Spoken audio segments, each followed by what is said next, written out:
คลิปนี้เขาสิมาว่าการใส่ของ still jet already 3ตัวนี้เนี่ยเขาจะเอาใส่ตลอดในประโยคปัจจุบันได้ในการสร้างประโยชน์ในการเว้าเนาะฉะนั้นแล้วทุกคนต้องทำความเข้าใจและก็จื้อและการนำใส่ของมันเด้อ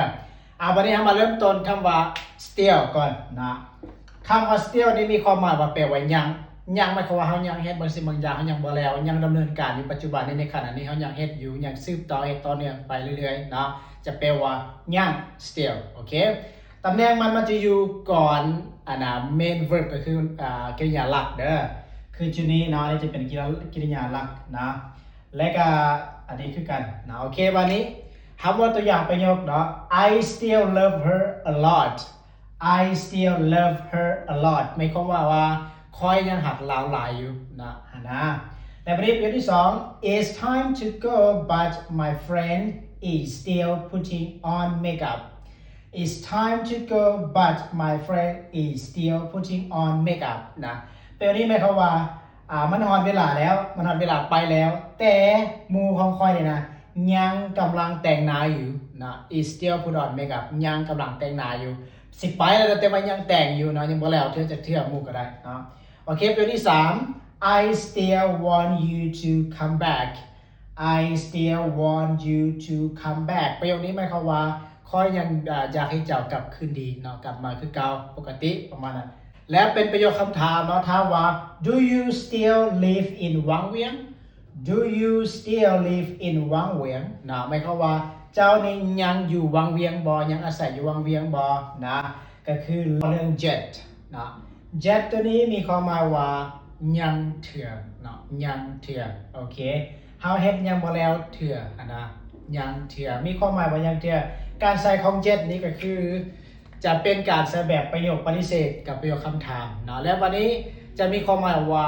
ยังเถื่อเนาะและการนี่ก็คือจะใส่กับสิ่งที่เฮาเฮ็ดยังบ่แล้วเนาะสิ่งที่เฮาเฮ็ดยังบ่แล้วก็คือจะใส่เป็นตัวนี้แต่ละหลักการเขาจะใส่กับpresent perfect tense เนาะ present perfect tense แต่ว่า present perfect tense บ่ต้องชื่อก็ได้แต่ว่าชื่อแบบนี้ใช้สู้กันเลยก็โอเคเลยเนาะโอเคตัวอย่างว่า I have not slept yet I have not slept yet นะก็หมายความว่าคอยยังบ่ได้นอนเทื่อนะ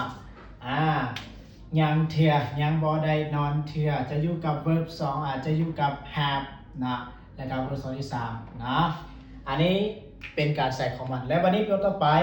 My mom has not called me yet My mom has not called me yet แปลว่าแม่ของคอยยังบ่ได้โทรหาคอยเทื่อนะโอเคและต่อไป We have not gone home yet We have not gone home yet แปลว่าเฮายังบ่ได้กลับบ้านเทื่อนะเฮายังอยู่บ่ได้บ่นึงยังบ่ได้กลับเทื่อนะสมมุติว่าไปโรงเรียนเลิกเรียนแล้วยังบ่กลับเทื่อนะต่อไป Have you done your homework yet Have you done your homework yet ถ้าเป็นประโยคคำถามนี่แปลว่าเจ้าเฮ็ดยังแล้วหรือยังแล้วหรือบ่นะตัวอย่างว่าตัวนี้แม่นเจ้าเฮ็ดเวียกบ้านแล้วหรือยังว่าแล้วหรือบ่คำตอบเป็นตอบ have ถาม have ตอบ yes I have หรือว่า no I have not คำตอบเดี๋ยวถ้าว่าแล้วก็ว่า yes I have ยังเทียม no I have not หรือว่า not yet นะโอเคอันนี้การใส่ของคำว่า jet เรื่องคำว่า already นะคำว่า already นี้มีความหมายว่าแล้วนะแล้วนะตัวนี้จะใส่กับประโยคpresent perfect ส่วนหลายเด้อ present perfect ก็คือกับคำว่า jet เมื่อกี้นี้ก็ใส่กับ present perfect นะแต่ว่ามันจะแตกต่างกัน jet เมื่อกี้จะใส่กับประโยคปฏิเสธแต่ว่า already จะใส่กับประโยคบอกเรานะโอเคตัวอย่างว่า I have already taught them I have already taught them ไม่ความหมายว่าคอยสอนเขาเจ้าแล้วแล้วค่อยสอนพวกเขาแล้วโอเควันนี้ they have already gone home they have already gone home แปลว่าพวกเขาในกลับบ้านแล้วนะโอเคแล้ววันนี้ประโยคต่อไป she has สังเกต have กับ has สินะเวลาเราเว้ากับประธานให้ she ต้องเปลี่ยนคำว่า has ใส่นะ she has already arrived at the hotel she has already arrived at the hotel แปลว่าลาวนี้ไปฮอดโรงแรมแล้วนะมาฮอดโรงแรมแล้วโอเคเวลามันตั้งประโยคคำถามเนาะก็คือเดียวกับคำว่า jet เมื่อกี้แต่ว่า jet เมื่อกี้จะใส่หลังประโยคนะแต่ตัวนี้จะใส่หลังประธานนะ Have you already left home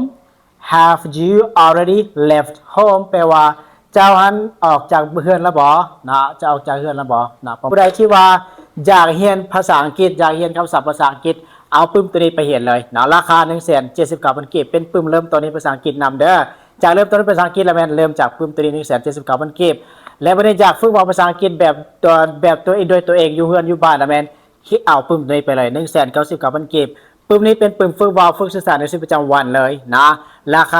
199,000 กีบถ้าว่าเอา2หัวเด้ออาจารย์มีส่วนลดให้เด้อแต่ว่าอาจารย์บ่บอกราคาเนาะอยากได้อยากฝึกภาษาอังกฤษได้อยากเก่งคำศัพท์ภาษาอังกฤษอยากลดตัวภาษาอังกฤษละแม่นทักหาอาจารย์ด่วนเนาะแล้วอาจารย์สิบอกราคาส่วนลดให้เนาะ